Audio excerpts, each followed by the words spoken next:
শান্তি আমায় খুঁজে পেরে। তাই তো আমি পৃথিবীর যেখানে যাই, যে দেশে যাই, নিজের মাতৃভূমিকে কখনোই বলি না। নিজের দেশ, নিজের মাটি পবিত্র নিজের কাছে। আমরা যারা বিভিন্ন জায়গায় থাকি, বিভিন্ন দেশ বিদেশে থাকি, তারা প্রত্যেকে আমরা নিজের মাতৃভূমিকে আমরা সবাই মিস করি। দেশের হয়ে আমরা দেশের শান্তি খুঁজে বেড়াই প্রতিটি কোণায়। সেই সুন্দর চেতনা নিয়ে আমরা আমাদের এই দেশ, সেই দেশকে বুকে ধারণ করি।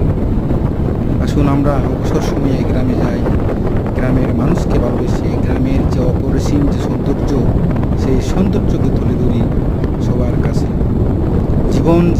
জীবনে যখন আমরা একে অপরের সাথে যুক্ত হই, তখন আমরা সেই গ্রামীণ মানুষদেরকে আমরা খুব খুব করে মিস করি আমরা সকলের ধরে। এই সুন্দর বাংলায় সেসব মানুষদের অনেক অনেক ভালোবাসা বিলিয়ে দিই আমরা সবার মাঝে। সুন্দর এ শাশ্বত বাংলা, তোমাকে স্বাগত।